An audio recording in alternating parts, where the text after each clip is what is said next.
7 o'clock. I'm gonna call the meeting to order. First thing we need to do is approve the agenda. Curtis, Second it. Jill. Moved and seconded to approve the agenda. All those in favor say aye. Aye. Opposed? All right, next I need a motion to approve the consent agenda. Brian, so moved. This is Sean, so moved. Second. Moved and seconded to approve the consent agenda. All those in favor say aye. Aye. Opposed? Recognitions. Yeah, I would like to take the opportunity to recognize the entire greater educational community. Being in my position, I've attended 25 in a row Zoom sessions with the Commissioner of Education and all various SUPs across the state. And I mean, yes, we are going through our own growth pains because we're doing a brand new thing. I'm telling you, we're blessed to be at home. We went into loans. We've got great families, we've got great kids. Our teachers are knocking it out of the park as best they can. The classified staff is working overtime. I mean, doing everything it's supposed to do and a little bit more. I could not be happier by it. Except for the fact that we weren't involved in this right now. But the recognition goes out to, like I said, if you're a member of the Land of the Longhorns, I'm thrilled. Will we stub our toes? Yes, we will. But through the communications that I've seen both ways with parents and faculty and administration, people are leading with grace and people are accepting it as well.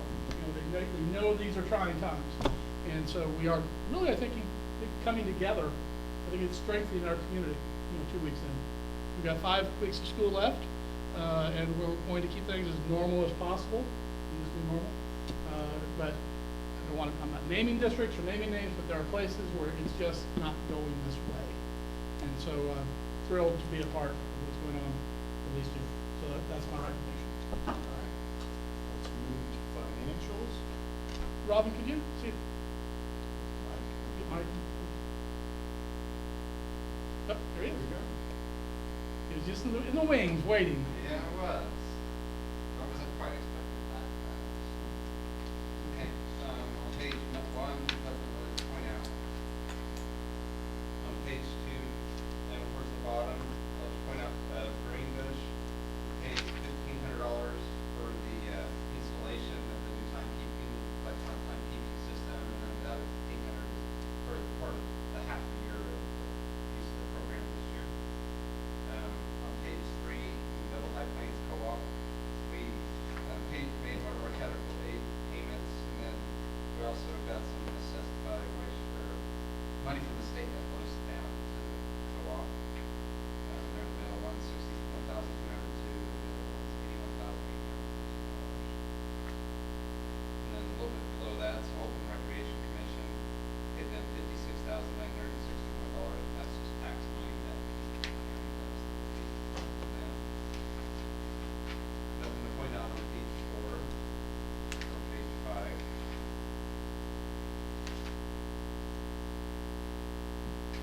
So on page 8, total warrants for this month are $398,224.65. Then on page 10, you'll notice our food service fund is negative $20,000, but we're expecting reimbursement federal money at $35,000, so it's okay that it's that negative. We're not waiting on the federal money. Same with Title I.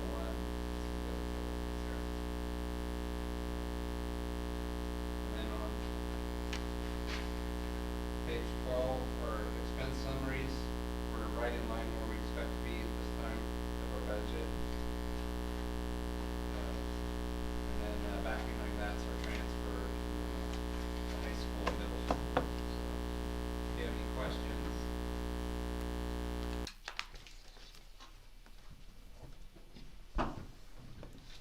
Does anyone have any questions for Mike? If not, I'll entertain a motion to approve the financials for $398,224.65. So moved. Ryan S. Second. Brian Ruda, second. Been moved and seconded to approve the financials. All those in favor say aye. Aye. Aye. Opposed? Okay, no public patron concerns, so we will move to administrative reports. Dr. Myers. Okay, first off, just want to let you know, I mean, as things are going on, as things are happening in the nation, we have the normal business of school happening as well.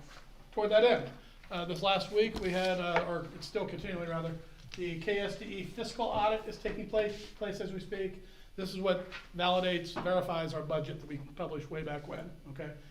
Usually giveth and taketh away here and there. They reached out for some additional information this week, today. That's just part of the process. What's totally different though is they've never done it off-site before. It's always been, they sit right over there at the table and they say, hey, we need that roster for fill in the blank.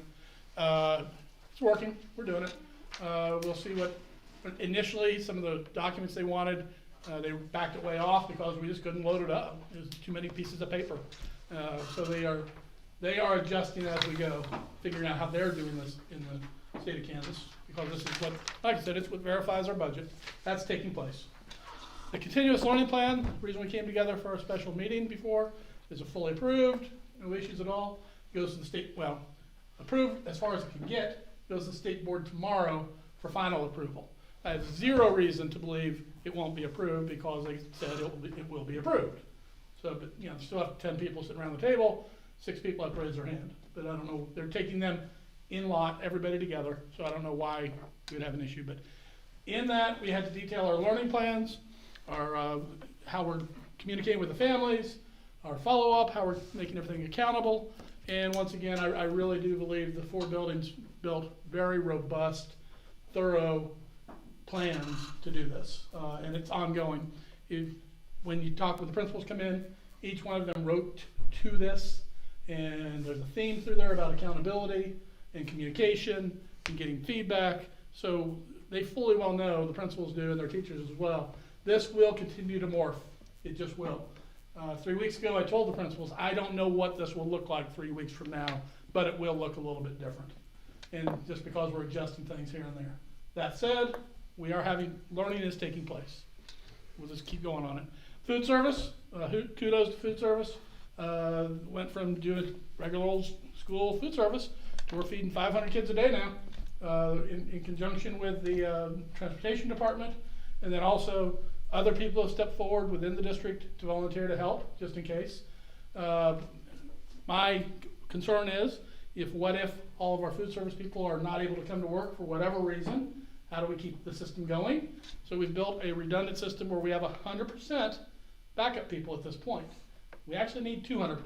And so we'll keep pushing around until we find even more people. Along those lines, what if something happens with the buses? All right, well, we think about how we can transport the food from point A to point B. So we're looking at all facets of this that we can. So that's taking place, and Linda and her gang have just done a great job. They really have. Technology, we're 75 to 80% online. So Randy, Patty, and Julie are doing a really nice job of keeping the Chromebooks going. So as kids have issues at home with their Chromebooks, there's a ticket system where they get it back to us, we troubleshoot it, we fix it, we put it back in their hands, we get it going again. If you recall previously, I said we had identified 37 homes who were without internet. I don't know what that number is down to now, but it's way lower than that because we've been able to individually diagnose the families who need that. And if we're still not able to figure that out, then we're sending packets home to the people. Because once again, we can personalize what we're doing. Not looking, I don't want to be Chicken Little, but I believe if the executive orders change and the list of essential personnel changes, I think the 2 groups that have to be able to come to work and do their thing are food service and the business aspect of this. People need to get paid. We've worked it out now, we figured it out to where Mike will be able to work remotely and everybody will get their paychecks. Secondary to that, we'll be able to pay the bills to everybody else. And obviously food service, I already told you, we built 100% redundancy, we need 200%. So those 2 things are locked and loaded, ready to go in the event. I don't have any reason to believe it's going to happen, but I also don't know. I just don't know. Maintenance and the janitors, they are we've actually accelerated. We're doing our summer clean right now. This is the gift of time. So my goal is to be done by the end of June with July and be ready for school. And there'll be certain things like, the refurbishing of the basketball courts, and that's already locked in for sometime in August. But there's no reason why we can't go ahead and wax the floors. Why not? So we've actually started that entire process. So that's the continuous learning plan, and I think the real takeaway, when the principals come in, you'll hear, how our efforts to continually follow up and make sure that what we're doing is fitting. And what we will not do, we will not mail in the fourth quarter. First of all, I think it's unethical, and secondly, I think it's not, altruistically, it's not the right thing to do. There are districts who are doing that, and in my opinion, that's bad on them. We won't be a part of that. And so, now we'll figure out exactly what it has to look like. We're focusing on the essential skills, the essential standards. One last piece of business, the school business. The insurance committee met again last week with Bill DeMoss. We Zoomed it. We're learning how to do Zoom. I had 11 meetings last week, 7 of them on a given day, on one day. 7 of them were Zoom. So it's kind of a new way of doing things. Working with Bill DeMoss, we had a couple pretty high claims coming through, and so we need to let some time pass to get that to lower our rates. So chances are it won't be till June that we're actually getting our new rates.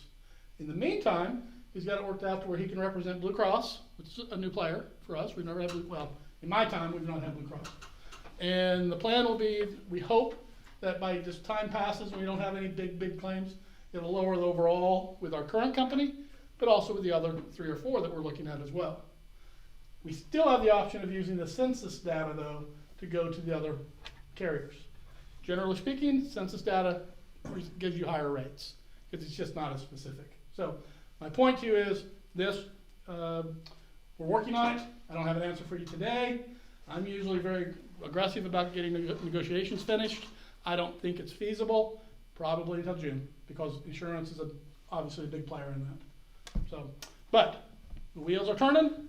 We have not lost sight of the business aspect of school. School's taking place in this new design. We're still cutting the grass. We're taking care of the stuff we have to take care of so that we will have school next year, whether it will be brick and mortar or as we are now or some hybrid model. I can't tell you that, but we will be ready. And in the meantime, we will have paid all the bills and gotten insurance and everything too. So, questions? Curtis? Do we have backup for Mike? Yes, we do. In that we can hire MAPS, that's the business company itself, to run our payroll. But that is something we need to have our own person here. We need to get that done. I agree with you. But our fallback right now is hire them to push our payroll. I had to think who Mike was for a second. Oh yeah, Mike. The guy that pays the bill. Oh, that's the one, yeah, that's the one. Any other questions? All right. We'll move to director, just pretty much as written, Right. basically. I can highlight a few things if you'd like me to. We're doing, it's never done until it's done, but in the building one, talks about doing the punch list. I know I have some bills sitting on my desk to try to pay out. Just so you know, my attitude is to pay out the percentage that is done. So I'm not gonna pay 100% out if there's 10% still sitting there. That's a fight to be had yet tomorrow. That's buildings. The next one is grounds. It's later in the agenda. I talk about it, given its own spot about the audits that are taking place. So if you don't mind, I'll just hold that. Except for, I'll reiterate the point that we have football lights, we have fixtures, we just need to have labor to get them installed. So. Hey, on grounds there, just real quick, and I noticed it there this weekend when we were out walking around town. That fence that's over on the north side of the elementary, kind of right to the west of El Rancho. Okay. I don't know if my mower hit it or what there, but it's bowed out and damaged pretty good there along the street side of Jones Avenue. Might want to have Take a look at that. Lance look at it. Sure. Will do. And the first part of it, you're out walking? Were you lost? It's exercise plan, my man. It lasted one day. Then it got too cold. Transportation. The activity bus is on its way back, you know, the big one, okay, 2 weeks away. And then we're figuring out, because they're changing things continually on the safety, meetings and whatnot, just because of the changes, 'cause nobody's driving buses right now. Nutrition, she gave you some numbers, as the number of kids that are being served. You know, that doesn't include last week when it really jumped. So,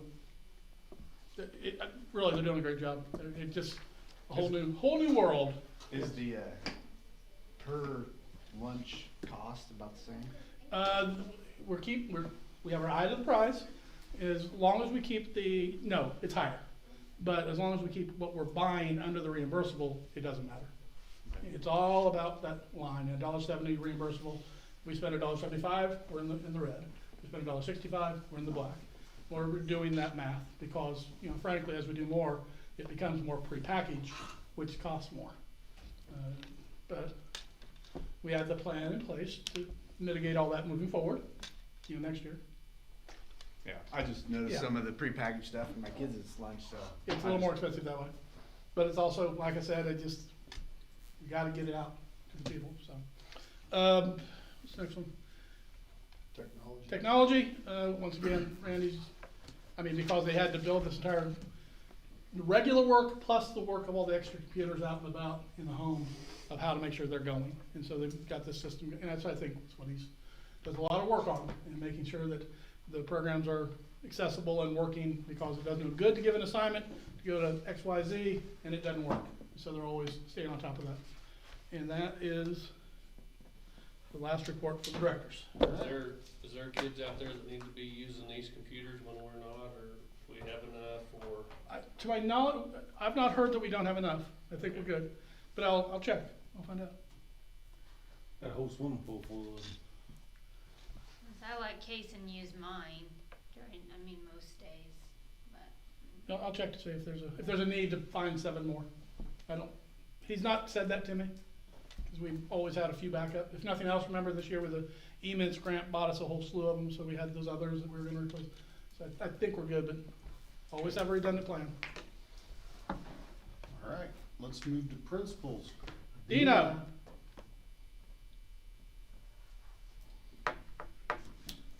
Almost like coming into the red carpet. No, Dina Novak. Any walk-up music? she's wearing her Versace dress.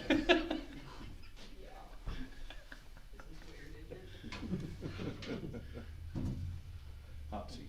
I know, I feel like it. Speak Be a out. little taller if you'd left it on top of that other one. No, it's falling off of it. You need to speak up as loudly as you can so the mic can pick you up. Okay. Please. Okay. Okay, so in my board report, I don't know if you saw it, I outlined, what we were doing with the COVID-19, online teaching, and I'll just start with our 3 and 4-year-olds are continuing on with packets that the teachers, they meet every Monday, and they've been putting packets together for families. They put them in a box, and families come out to the school and pick them up. Parents as teachers, has gone on like usual, but it's going on through phone calls, and most of the parents have requested phone calls. They don't really wanna do Zoom, they don't want their little ones on technology, so they've been doing it with phone calls, so.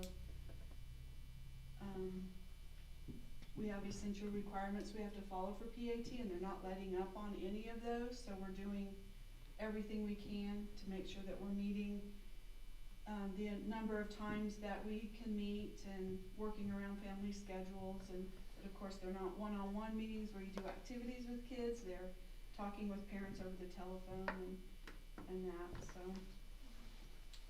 Kindergarten and first grade are using Google Sites. If you go to the web page and you click Wiley and then you click staff, you can look up a kindergarten or first grade teacher, and they have a Google Sites link underneath their name, and that will take you right into their classroom. And in that, they have all their resources, they have a schedule, they have for the week of, like today would be the week of April 14th, and then for each day, they list math, they list reading, and they list activities for the families to follow.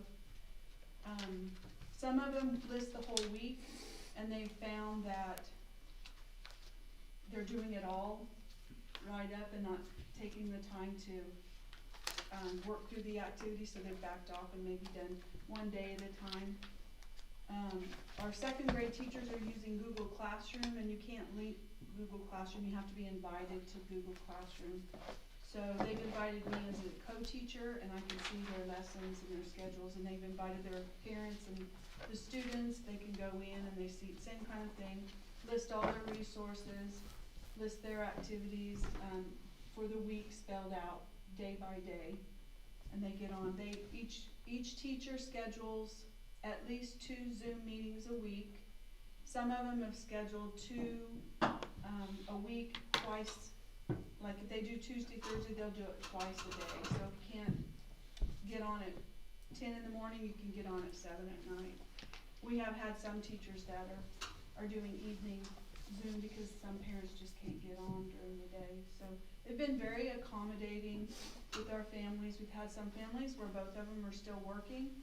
So they've called and said, I'm working all day and then I need to help my child at night. So they've worked around their schedule, or maybe even contacted a daycare and said, I'll get on with little Johnny at 10 o'clock during daycare if you get him hooked up. And they've been very accommodating for the families and tried to help them out as much as they can. We do have, our special ed teachers are continuing to support the teachers with any modifications or accommodations that they need, and they've even Zoomed or Google Meet with kids one-on-one and the families to help them to make sure that the kids are getting the accommodations that they need. And I forget, our speech teachers are doing it's a tele program that the co-op has, and they're using it, so they're getting their speech services in, which would be, I think, rather difficult, but it's a special program that they've put out, and they're continuing on with their speech services. Ty Walker, if you haven't seen one of Ty's videos, you gotta see it. He is Captain W, and he's a riot. He's funny. He showed kids how to do push-ups and sit-ups, and then he stood up and he was like, ow. Captain W is not as young as he used to be, so he's doing awesome. Debbie Tidwell, they put together gobs of resources for the kids, and they'll get on and sing to the kids and that. Melanie Gifford, our counselor, has a Google Doc for the teachers. So if the teachers have a concern or they are worried about a student, then this program will help them reach out to her, and then she'll follow up in any way that she can. Even for the teachers, if you need support, if you're struggling and you need some kind of support, she's there for them, giving them all kinds of resources. I have been trying to do a video, I've done a video every week to kind of give them some kind of normalcy of what we see in the gym in the morning. So this week I told some jokes, and I had the kids tell the answers back. So I'm anxious to see what kind of answers I get back. Our title services and ESL services, they have resources available also. They're continuing on to help those kids, especially our ESL kids. That's probably been one of our biggest obstacles, is the language, making sure that everything we put out is in Spanish, and we have our interpreters. Yvonne Santos has worked very hard at connecting with families, and we have a couple of other pairs that work for High Plains that have connected with families and made sure that language barrier hasn't been a hindrance for the kids. Can't think of anything else. Do you have any questions? Or I told in one of my Novak News, I'm still sending that out once a week, that when this all started, all I had to do was stand up and get out of the way. The teachers had it. They jumped right in. We had the guidance from the State Department with the continuous learning plan, and I shared that with them, and they sat down as a team and looked it over, and basically they had to figure out what the essential skills were to move forward with this, and they just took off, and they've done a great job. And they've had to back off a little bit, or maybe restructure a little bit to make it workable for each family, but they've done a fantastic job. I think if you saw what I saw, you'd be proud of them. They're doing great. Thank you, ma'am. Thanks, Yeah. Tim. Okay, thank you. Thanks. Send in Randy. With her walk-in music. Dun, dun, dun. Yes.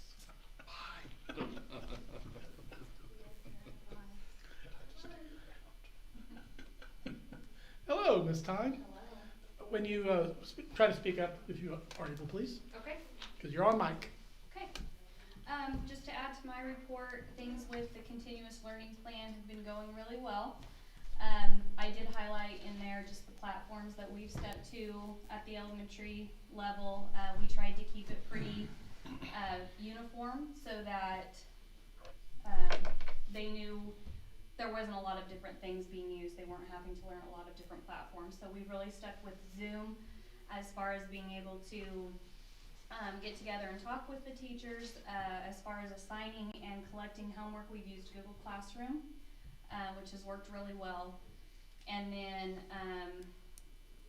as far as communication, we use Dojo, which we had already used anyway. Most of the teachers had already used Google Classroom. There were a few that had to learn that new. And then Zoom was kind of new, but we played with that a little bit before we got started. And we've had a few hiccups with that, but you know, anything when you're learning it new, you're gonna have some things that you kind of have to figure out with that. So that's been going really well. As we move into week 3, what we're finding now is just the few students that are having a hard time engaging or getting work completed. We're having a hard time getting them to just take part in the schooling online, and we are coming up with ways that we can support them through daily phone calls, you know, so some of that we're kind of working through. We put a form together last week so that we can collect that data into one location, and then Melanie Gifford and I go through that and we decide, is that something for me to take care of? Is it something for her to take care of? And then from there, I decide who on staff can help me with phone calls, whether it's just that parents are working and we need to make a phone call every day to remind kids, hey, you know, I'm gonna check in with you tomorrow, you need to have these few things done. So that list has grown a little bit since last week, so we'll start being, you know, have a plan with them and get started with that this week. And that, of course, has been happening with the teachers already. It's not like the teachers haven't made those phone calls, it's that those are not enough, and they're still having a hard time getting their homework done, things like that. As far as grading and assessments, you know, that's a constant conversation that we're having, what that looks like. We've talked a lot about how everything that kids are doing does not have to be graded. If you're learning something, it could be just getting some feedback on that, or maybe having to look at it and, hey, you're still having trouble with that, I'm gonna pass it back, try again, things like that. And then there are a few things that, you know, the teachers wanna see how they're doing and they're taking some grades on those. So we've had some conversations about that and what that looks like. And I just encourage teachers each week, they meet with their teams and they need to talk about what does that look like, what kind of struggles are you having with that, you know, and kind of work through that stuff. So that conversation is happening all the time. I'm meeting with BLT, which is my leadership team. We meet weekly and the faculty meets weekly. So we've just put that so that we can stay in contact. The staff has been really good about sharing their ideas with each other. And that's been really awesome. They've come together really well, helped each other out, and so I've been really pleased with how things have gone, and we'll see if that continues as kids start to kind of get tired of it. I know my kids are starting to groan a little bit. You know, at first it was kind of cool and new and fun, and now it's like, you know, getting a little bit of the complaint, so I'm sure the other parents are hearing that too. So just trying to keep it exciting. I've been really impressed too with just the way that teachers are trying to connect with kids, making birthdays special, things like that they normally do in the classroom, but that they really have to kind of think. I've had a couple teachers go and chalk their sidewalks or drive by and say happy birthday, or seeing on the Zoom, which is really interesting if you've ever tried it. It doesn't sound really well because you can, I mean, there's lag and all that, but those kinds of things, are super important right now to keep connecting with kids. So, those are kind of the highlights of what we have going on at Holcomb Elementary. Is it just a handful of students that are kind of Um, lagging behind, or? Well, I was looking at that today. Right now, our highest, grade level's 5th grade that are, either only partially participating or they're doing some of it, they're kind of doing what they want to, but not doing everything. I would say I've had about 18 turned in, 3 through 5. So, yeah, more than we would like to have. I mean, and that's even with, like I said, teachers calling and, you know, messaging parents and, you know, trying to work, having, people call home if they need to have a Spanish speaker call home. I mean, we have all those supports in place. So it's probably just time that I call and see is there something that's keeping that from happening. And then sometimes the problem that we come up with is the phone call, or the phone number that we have is not the kid's phone number. So the parents are at work, but so how do you get a hold of that kid? I mean, we've tried email, we've tried these things. So there are some of those challenges that we're just trying to work through, but I don't know, I would probably say we have around 10, because of those 18, a few of them are just students that we've had concerns with, maybe things that have happened since things in their lives that maybe we just need to reach out and see if they're okay, things like that, so. And toward that end, a little bit, Ryan, we're being highly cognizant of the social emotional factor. I mean, trauma exists. We didn't invent trauma, but it's definitely alive and well now as well. That said, we've been talking about, you know, I call it the honeymoon period, last 2 weeks for the honeymoon period. Next week into the next week's kind of like the 4th or 5th year marriage. You know, the luster's kind of off, and Randy spoke to it. You know, the kids, it might not be exciting and fun anymore, kind of back to school. Well, we're not going to overreact at all. We expect this, it's called the implementation dip, actually. There's a whole science of change. You know, if you start, it goes up high, and then it drops off. It just does. And it finds a bottom, and that's when you build it back up, and it stays. And that's what Randy and all the principals are having their staff pay attention to all this, working out. We'll have to be probably more attentive to and more particular in the communications home for the next couple weeks. Then it will settle in at a normal level. It just will. If we do nothing, it'll go the way of the dodo, and that'll be horrible. That's not us, though. So we anticipate this. It's natural. We're going to work through it.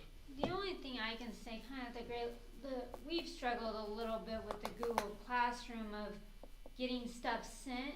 Then, like, if they submit it, you can't see it afterwards.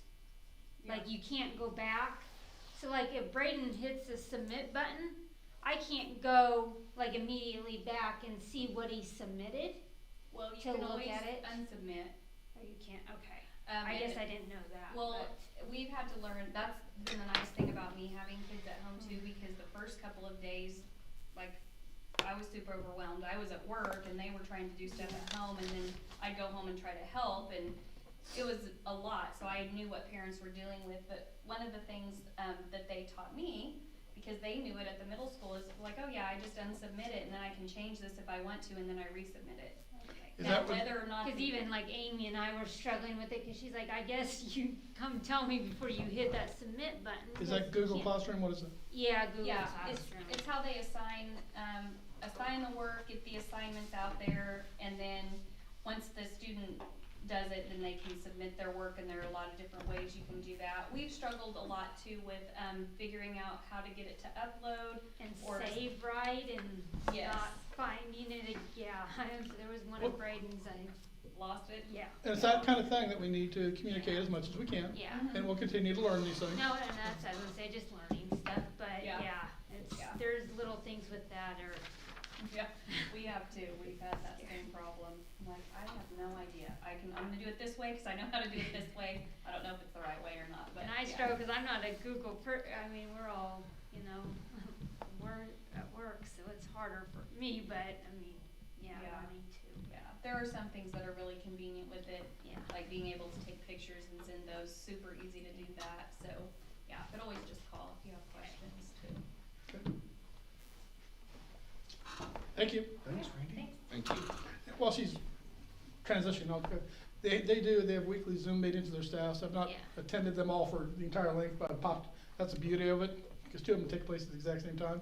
I could be at the high school one and at the Holcomb one, you know, for 15 minutes. I tell you, the esprit de corps, it's the attitude, they're moving forward on this. You know, we've been doing it for 2 weeks, but it's been good. It's proactive, it's productive. Yes, they're paying attention to the affective side, as well we need. You know, our teachers are adults, or humans as well. But they're very productive meetings, so I'm proud of everybody involved with them. You're up. Speak loudly, please. Oh, sure. I will just expand on the middle school efforts with continuous learning. I've been very pleased with the efforts of the staff. At the middle school, we have all but 4 of our students online and communicating with teachers. So work is getting to students, students are returning work. We have a weekly check-in with kids. On Thursdays, we're checking zones of regulation with them like we would in a homeroom on a typical day, seeing how they're feeling emotionally with everything. Keeping a log of parental contacts, whether it's by phone, email, just keeping everyone on the same page. We had to make a couple exceptions with continuous learning for kids going through some traumatic things, but we're working with the families, making sure that other arrangements are made, physical copies of things that I'll be delivering once they start here in another week. So all of our kids are receiving education currently, and those with issues either getting online, there are 2, and then 2 with some extenuating circumstances, we're making other arrangements so that their education can also continue.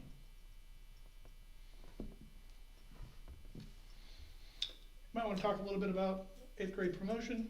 Oh, sure, absolutely. I have every intention. We will still have the promotion. We will still do the 8th grade lock-in. If 20 kids want to come, we're still going to have it. That group's very special to me. They're my first group I've been all the way through with. We will have it. If this does bleed into next year, I have to, of course, be mindful of how busy high school athletics get.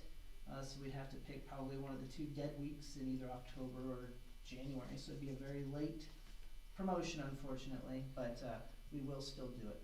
We will still have it. You might also want to talk about how the policy changed last year on social promotion. Oh, yes. We did change that. That went through the board last year, that they are expected to have, to pass their classes. And that before all this struck was still gonna be, the expectation that they pass, they can have 1 F and still promote, but if they had multiple Fs, we'd be looking at extended school year, something where they'd have to make that up. We will still hold students accountable with continuous learning with, in that respect. That having said that, we don't have any kids coming into the 4th quarter who would have been anywhere near that, but rest assured we'll be on top of that quickly. I will personally, to make sure we aren't in that boat come May, that kids have ample opportunity to be successful with what we're doing. Along those lines, how about, how do parents tell if the students are completing what work they're supposed to in order to receive credit?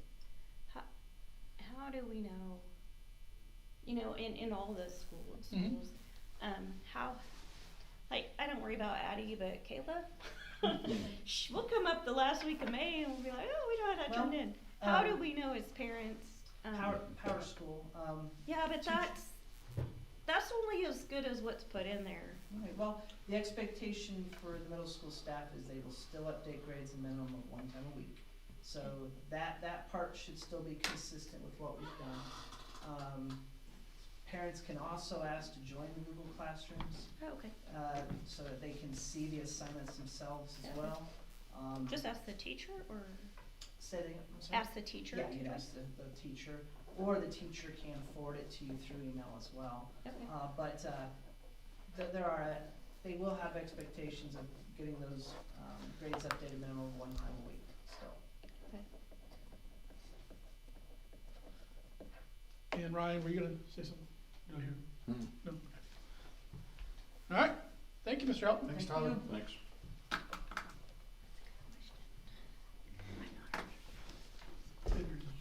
Clearing this out, or burping that. Could have been a little bit from walking. Still trying to catch my breath.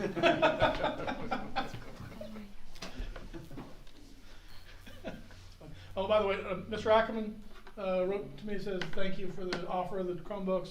He has plenty, so keep yours. The benefits of doing this way. High school report, first thing, we really just kind of talk about our learning plan. Fortunately, throughout last year and as we headed into this year, we kind of planned to have our flex mod days. And so 2 days a week we had our flex mod, which only had half of our classes meeting on one day and the other half on the other day.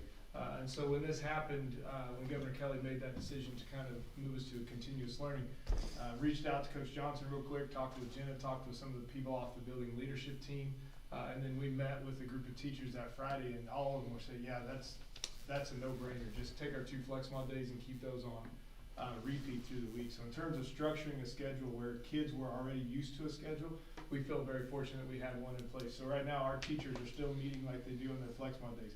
They had an 8:30 class, they still have an 8:30 class. If they don't have class till 9:30 on their flex mod days, that's their first class. So really they are looking at what a collegiate atmosphere would look like in terms of a schedule, but doing it through virtual meetings. So each time that they have class scheduled, they should have a Zoom connect. So either it's one day that they're actually in class with the teacher where the teacher is instructing them, or the other time it may be where they are just, like Mrs. Clausen has a check-in day where she, literally you just have to log in, check in with her, say these are the things I'm working on this week, and then you're out of your Zoom connect. So you may only be in there 5 minutes, but you're to check in with your class each time. So the teachers are taking account to who is attending classes and who isn't. We don't have an official attendance policy, but we want to make sure that students are not skipping out from some of those obligations, and we're a little concerned. So right now I do have 5 kids that have not attended at least 3 classes both weeks. And so starting tomorrow, Coach Johnson and I will start calling those parents, and if need be, we'll go make a door knock and step out away a little bit and say, hey, let's have a face-to-face visit as much as we can during this to see why are you not connecting with your classes. Because this isn't just a, hey, I got freedom now. You know, it's, we still, and none of these guys are seniors. These are ones that will impact their graduation going forward if they don't get connected in with their classes. So from a schedule and attendance perspective, that's how we feel very confident with what our schedule is.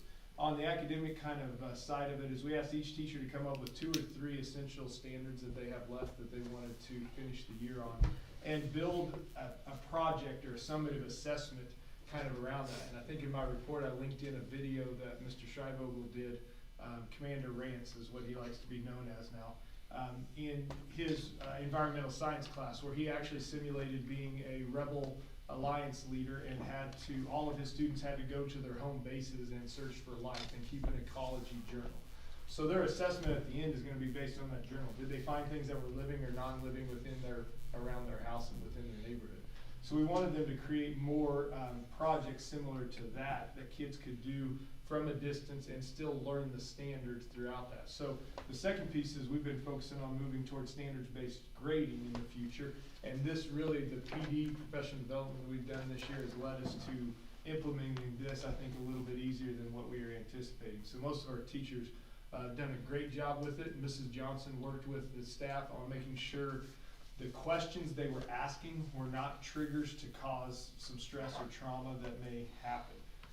Mr. Kennedy had a great question. How does the COVID-19 crisis and the Great Depression correlate in terms of political, social, and economical situations? And so he's just having them compare and contrast.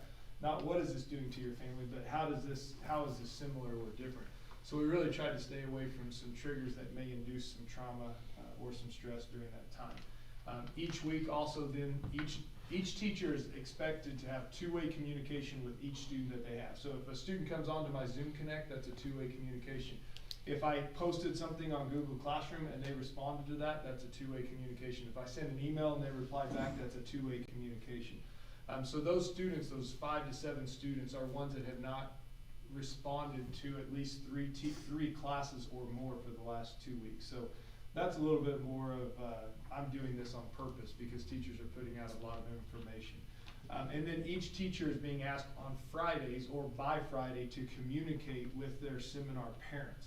So kind of bypassing the kids, we can talk to the high school kids and they may tell us everything's great, but we also want to communicate with the parents. So each week the seminar teachers are contacting their parents, filling out a Google form, and then Mrs. Johnson and Mrs. Bobby Smith are analyzing that data to see what supports and or changes need to be made. Of course, you know, we've had a situation, we've had a house fire here in town, we've had another situation going on where Mrs. Johnson's gotten involved.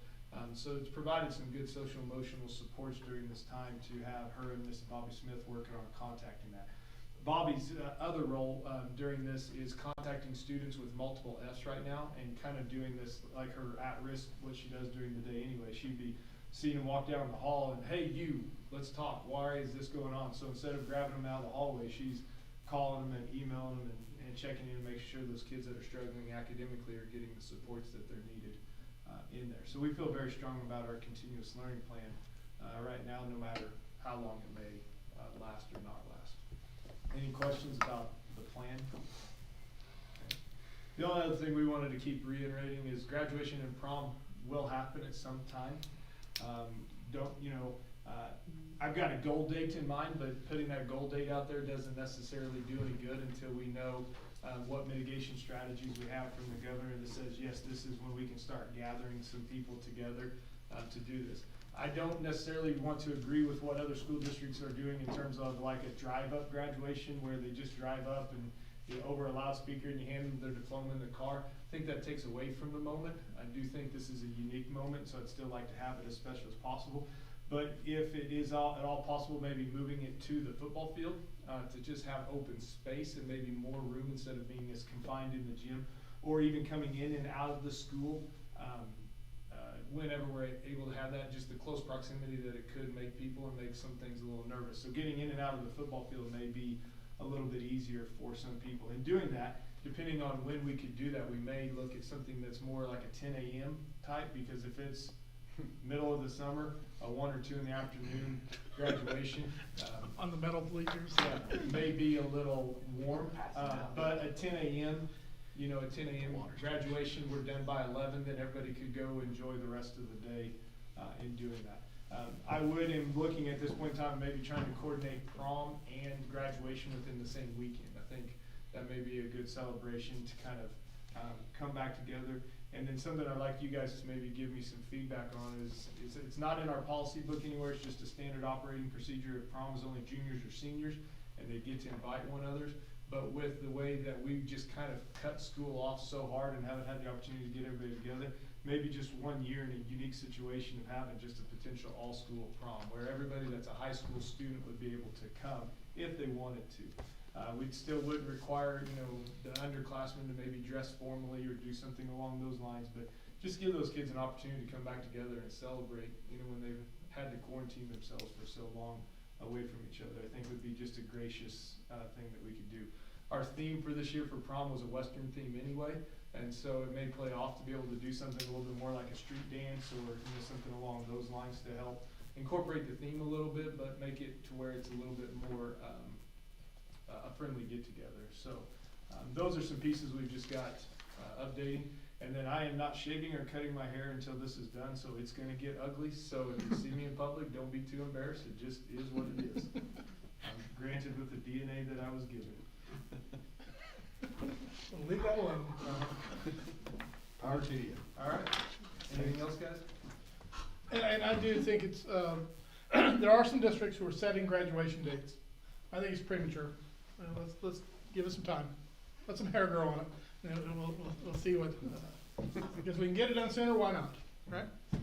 But I do understand at some point we probably do need to schedule it because of travel plans and all that kind of stuff. What I'd like to do, I guess let me back up for just a second, is from the time we see an end date to the quarantine, because I'd like to have 3 to 4 weeks at minimum. That's traditionally, with weddings or anything else, you need about 4 weeks to be able to send out invitations and give people time to make plans. So from whenever we start seeing the quarantine in, maybe try to plan out about 4 weeks ahead of that opportunity. Or if we know when the end date's going to be, we could plan a couple weeks after that quarantine end date to do it. The sooner the better, of course, because if we start getting into the fall, some of these kids are maybe going away to places they may not be able to make it back for. Wouldn't mind hanging around through the drug policy. Okay. I'd appreciate that. Okay, Thank you. Jason. no problem. All right, you got the rec minutes and the service center. Did you, High Plains? Absolutely. High Plains, talked about the disproportionality discussion again. They had set up, if you'll recall, that's at $285,000, something like that, that has to be used differently. Impacts us by about $17,000, and it has to be used to create a professional learning plan to be done in each district to help parents with their choices instead of taking their kids to the doctor to get medical diagnosis, other health diagnoses, other OHI, other health indicators. Anyway, talked about that. They talked about their CLP. They had to turn in a continuous learning plan as well, and their plans for working with all the kids with IEPs. And then they also had to pass the resolution to pay their classified people. So that was pretty much it. The next meeting is this weekend. I'm sorry, that's not true. This Thursday is the next meeting. If for some odd reason, it'll be Zoom. If for some odd reason Curtis is not able to attend, I really would like a representative from Holcomb to be there because there's a vote for a position that is being brought forward, and I don't think the position is needed. So I want someone, talk with whomever is able to represent. So, so everybody on the board is considered a backup. So I'll talk with Curtis. If he's not able to make it, I'll start reaching out to somebody to sit in as our voting delegate, and I'll explain more about the position at that point. What day is that on? Thursday night. Thursday at 7, Curtis? Is that right? That's it. Okay. Are they gonna send our planks to us, or Do what? are they gonna send our planks to us, to our door, or? In the food? Yeah, I Just think. run by there and pick it up. Yeah, go to Deerfield, need it. Here comes the real reason why you attend. Grubhub.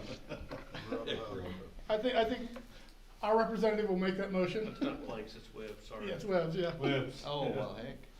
Yes. I'll be on there next year. I mean, I can drive over to Deerfield, Kinda good, isn't it, Curtis? I know right where they live. It is. It is, isn't Hidden it? there.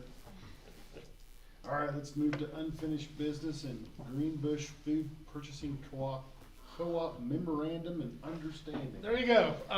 Cooperative memorandum of understanding. This is the next move we're making. Instead of going with OPA for the contracted food service management situation, this is our formalized step to even get a more, say systemic method of ensuring lowest prices we can get for our food.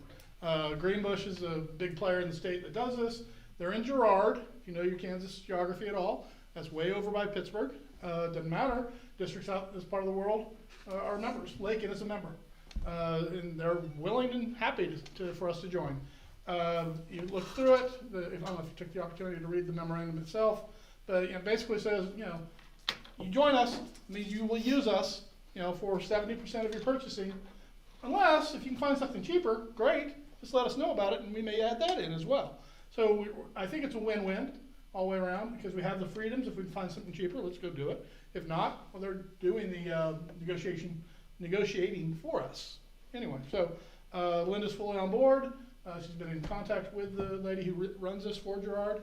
They're figuring out the system. So the final step to make it formal is for the board to make the motion and accept it so that we can join the Greenbush Food Purchasing Cooperative Memorandum of Understanding, and I would recommend that you do that. This is Jill George. Matt, I so moved. I can do that. Jill, Curtis Peterson, second. Curtis. Moved and seconded to enter into a memorandum of understanding with Greenbush Food Purchasing Cooperative. All those in favor say aye. Aye. Opposed? All right, 2020, 2021 calendar. You have before you the two different calendars that were put together by the calendar committee. If you'll recall, we put together, we had three possibilities. One was, I guess it would have been four. One was a blank piece of paper they could create their own. Nobody did that. C was the corresponding calendar from this year. D was the corresponding calendar from last year, and then I introduced the balanced schedule as well, the year-round schedule, just to start seeding the oats, or salting the oats rather. Worked on this, had 3, I think, really good meetings as they worked through this, and came up with, like I said, the corresponding calendar from this year, which, if you recall, a year ago, we changed the minutes, took 15 minutes off, added 15 minutes to the day, and took out 5 days of instruction. The idea of rolling it into a different way of doing it. That's C. D was corresponding calendar from a year ago, which took the 15 minutes off and put the 5 days back in, bottom dollar. Took it to a vote. Interestingly, we only had 64 votes. I mean, went out to the entire district as far as employees. 56, and it passed overwhelmingly. 56 votes for calendar C to 8 votes for calendar D. Mine was one of them, by God. But anyway, so going with the recommendation, with the votes itself, I would recommend that the board approve calendar C for next year's calendar. Just so you know, we will be coming back together, the calendar committee, to look at next year, the following year's calendar already. So that way, because it's board policy right now that says that I will present something to you by April 15th. And so if we already have it in the can for next year, we can take a little bit better time, I think. We won't be pressured to say, let's get it done, get it done, get it done. We'll be able to really, maybe a year out, but really be able to work it out even better. The group worked really hard on it. These are calendars, that's what they are. So, Nobody voted for the balanced schedule. but some people did not throw things at me either. So I take that as a victory. The seed has been planted. The seed has been planted. Matt, this is Ryan Travel. I move we recommend calendar C. Ryan Rudell, second. All right, it's been moved and seconded to approve calendar C for next year's school calendar. All those in favor say aye. Aye. Opposed? All right, drug testing policy. Mr. Johnson. Jason. Harry. Okay, so as you know, we've been working on formalizing the drug testing policy to be implemented for next school year. Jason has led this off, or led this initiative. Brought together state players. Ms. George served on the task force. Executive committee a little bit better. Okay, executive committee, elite executive committee, and have put together the parameters of the testing program itself. Based it on a couple different districts. What's not in here is the actual vendor, and I don't want it in there because if we change vendors year to year, you have to go back into the policy. I'm in dialogue with 2 different vendors as we speak. Within a week and a half, I'll have that done. As far as, this is the one with whom we're going to move forward. As far as the drug policy itself, it talks about it's an opt-in policy, who it addresses, consequences if things get caught, and it does lead with grace, in my opinion. We're looking to help the kids, not just punish kids, but at the same time, needs to be some teeth in the dog. Jason, anything I've left off? The only thing we will still be investigating and trying to find is supplementary education programs. So we worked with Live Well Finney County. They're going to be able to provide some opportunities for us. And then Edgenuity, who is one of our online learning platforms that we use, also has some classes in alcohol, drug addiction, and vaping that would be available for us to have the kids have to complete to be satisfactory in coming back or reducing some of those consequences that are in there. So that's the part we'll still be working on, is the education side of it. And just so you know, following tonight's vote, if it comes out in the affirmative, we'll be packaging this off and sending it to KESB, the lawyers, to make sure there's nothing in here that is illegal. It's based on other districts' work. I'm sure it's fine, but we'll still check it out. Do we take a vote on it? Yeah, as it is. Oh wait, no, I'm sorry. No recommendation. I'm sorry. Until we get the education. Yeah, let's get that done. I apologize. Okay. Yeah, we still are gonna send this off. Make sure That's why I was going. Yeah. Couldn't read you there, Matt, sorry. Sorry. So, That's all? Yep. Okay, thank Thanks, you. Jason. Thank you. Okay, Woo, it's kicked me next time. now we will move to lawn audits. My head's on a swivel. Let me recoup.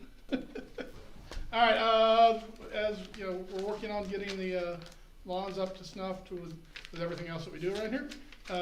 So 2 different audits have taken place.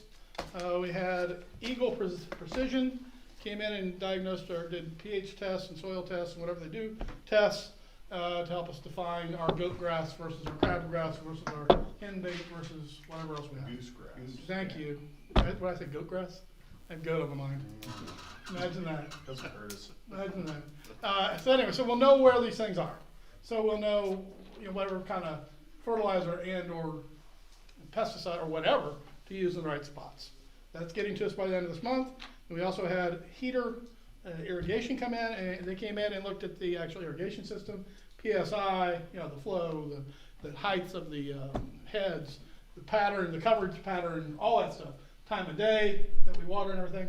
That's getting to us by the end of this month as well. We'll have the audits. With those in hand, we're just smart enough to follow what's written. And then we'll be implementing the results of the audits within a month. As soon as we get all the stuff. Okay? Just want to give you feedback on that.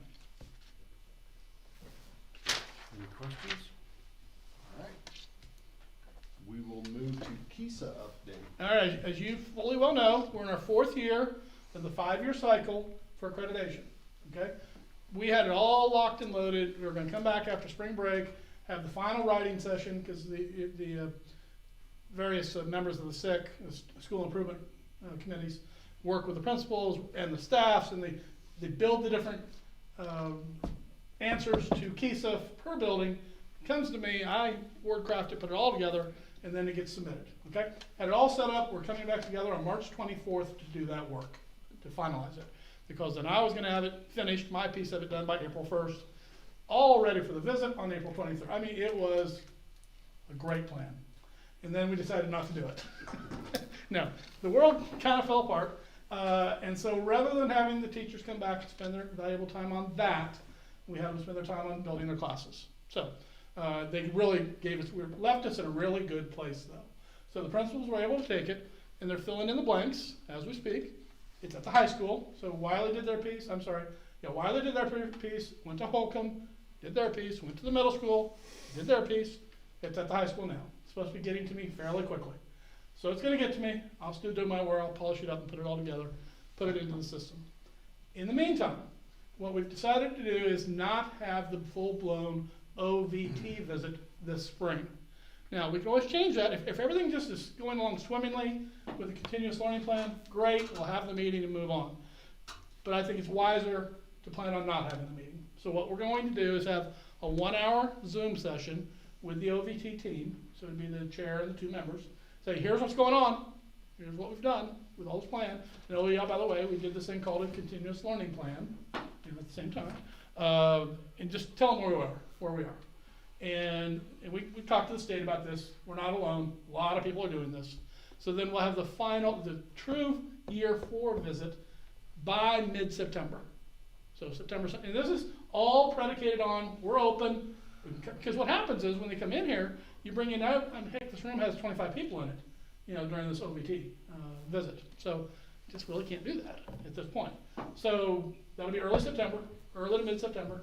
Then we'll already be working on year 5. Year 5, if you recall, that's when each district goes up for their accreditation decision by the board, by the state board. So we'll have that sometime in March. So basically it's just following the plan and just gathering the data and submitting it. So we'll be up for accreditation this time next year. Remember, it's a 5-year cycle. It used to be a 1-year cycle per building. Now it's a 5-year cycle, whole district. I will hold back the option if for some odd reason everything just all of a sudden is perfect. We could have the visit here in the end of spring. I just don't think it's going to happen. We'll be ready for it. I just don't think the society will be ready for it. I don't think it will be opened. So that's where we're sitting on KISA. Teachers are doing a bang-up job. They're doing a great job. They're doing a really nice job. It's a good plan, and I don't anticipate any issues down the road. let's move to new business. Our friends over at American State Bank continue their good works, getting monies donated to them to help defray costs of students who have difficulty making their food payments. I don't know how often, it's about once a quarter, I think. They come to gather some money and they bring it to us. Well, it's a donation to the board, and so it comes to you in the form of a $175 donation from American State Bank. I would recommend that you accept that donation. I'll make the motion to accept the donation. Casey. Casey, Jill George, I second it. Jill. Moved and seconded to approve and accept the donation of $175 from American State Bank. All those in favor say aye. Aye.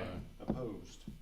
All right, joint educational venture with GCCC and USD 457. This is, I think, this is one of those indicators that life continues. This right here. We're working on this. We've been working on it, well, for a while. Just generally speaking, all of Finney County, let's work better together. What can we do? Rather, not that we're really ever in competition, but let's pool our forces and try to do things together a little bit better. And so through the vision of Garden City's Community College's president, I don't want to say any names whatsoever,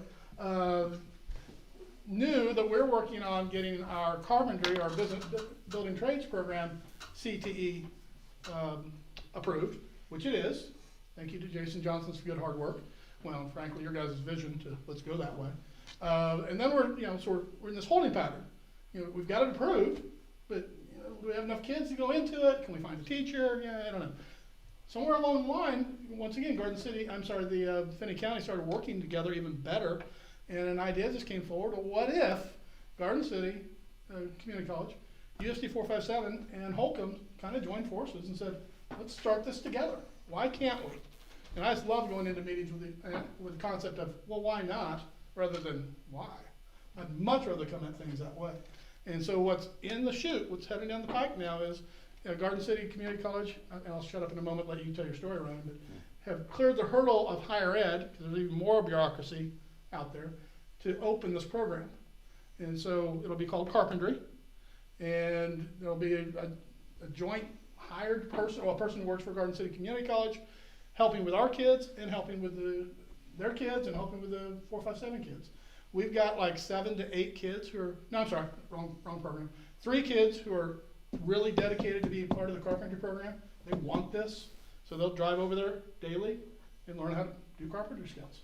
I can't speak to 457 or Garden City Community College, but they have people as well. Simultaneously, another program for becoming a manicurist is launching and spreading its wings and bringing people into the fold. And we've got 7 or 8 people interested in that as well. This is wonderful. It's providing our students more opportunities down those pathways, career pathways. So when they leave us, whether they might have an industry recognized certificate in their hand, or if nothing else, they've got the knowledge base to go out and move straight into a job. So I'm excited about this. And this is a sign that life is continuing and life will go on when we get through this dark time. Ryan, is there something I'd love to add? What could you add? No, I think the only other aspect that I would throw into it there is that these classes there, both programs there are underneath the career and tech ed there. So several years back, the state had came forward there with with a program there to where the CTE classes would be, the approved CTE classes would be tuition free. And so students are able to enroll in these classes there with the intent that they're going to be working towards gaining a certification and doing that while they're in high school. What we've done and put into place with both of these programs here, though, is what one of our deans calls a free program.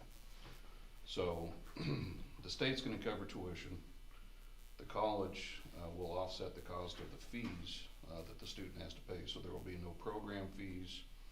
The manicuring and the carpentry program both have program fees. There's a toolkit for carpentry. There's, I don't know what for manicuring, a kit. I don't get manicures, so I don't know. But but a couple $100 worth of fees that typically would be one more hurdle that a student's gonna have to figure out how to pay for there when they go into these programs there, but the college is going to offset the cost of those for these students to come in there. So carpentry, the students that are going into the carpentry program are gonna take 18 hours, and finish a certificate, and it's a state recognized certificate there that gives them credentials they can take out into the workforce there. So within a year's time, they will have 18 hours of college credit and a state recognized credential that they can take out. Same thing with manicuring. The manicuring would be a year-long program, but they would be finishing with their manicuring certificate that they could be able to take out and be a licensed manicurist there then in the industry there as well. So, you know, I think a lot of, you know, as Dr. Myers has said, just a lot of good conversations about how we can be able to take things that we're hearing from students as far as an interest and needs, and be able to figure out how it is that we can get these programs offered, but not at the expense of the students, and being able to incentivize it there in that place. So. And just so you're, I mean, we don't do it for this reason, but just so you know the business side of it, as Ryan said, they are CTE pathways, they're approved pathways, so we do receive 0.5 funding for this. And now we'll transport kids over, but that's depends on the town for what it's generating. And then of course my ultimate goal is to have our own program right here. But until we grow it to that, and who knows, maybe at that time we'll have satellite, who knows? You know, we're gonna work together and build this, and why can't we build this into HVAC? Why can't we do, I don't know, small block engine, whatever, or however many, 18 or so approved pathways statewide, we have 11. Why couldn't we have them all? Good. People say, well, you're not big enough. Well, we're not big enough for AP either, but we're gonna have AP next year. Because we are big enough for AP, it's just whether you have the will and the drive to figure it out. Yep. So kudos to the board, honestly, kudos to you guys, you made it real clear when I came in, we want this kind of program. Kudos to Jason Johnson, because I said, go get this, Jason. I said, I don't know if we have any kids. I said, don't care, go do the work, let's get it figured out. Went and did it. Then simultaneously playing this game with Finney County, it all came together. So we're advantaging our kids starting, well, we've always been advantaged, but next year down this pathway, so these two pathways, so. That's a celebration, that's what that is. Thank you. Matt Jones. Yes, Thank you. Matt Jones.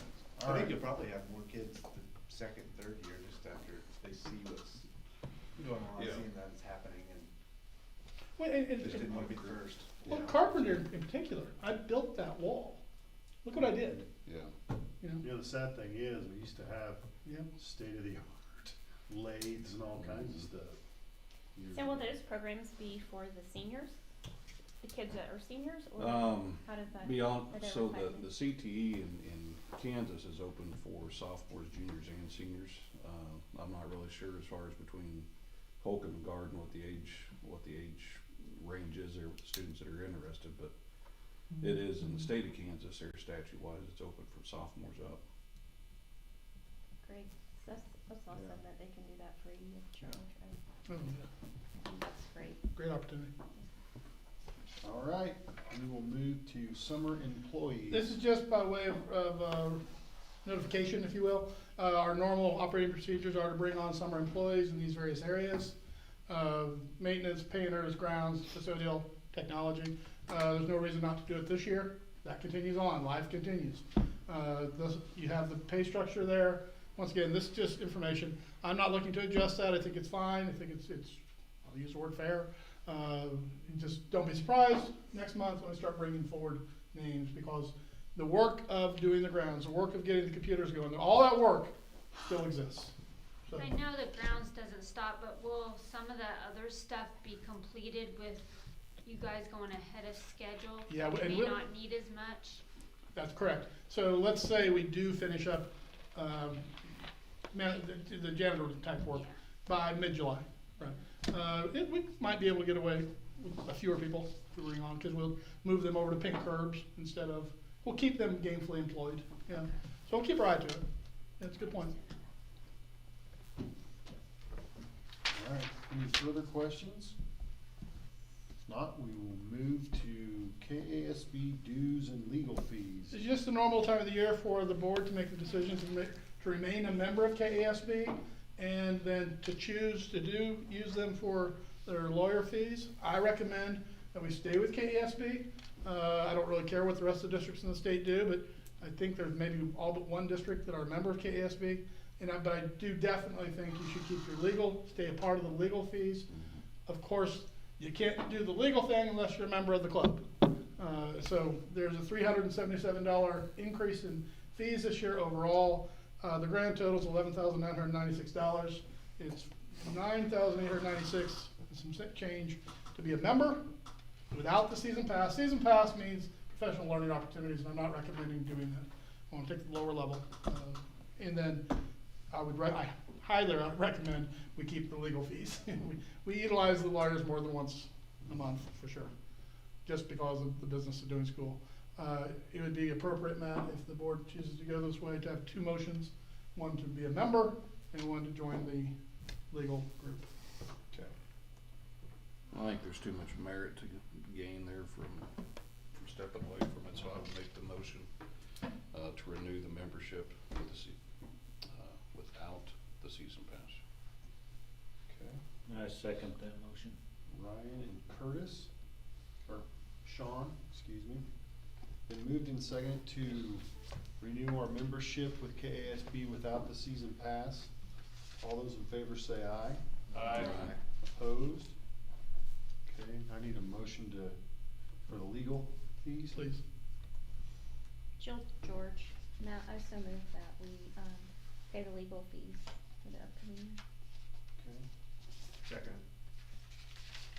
Ryan Shrivogel, second.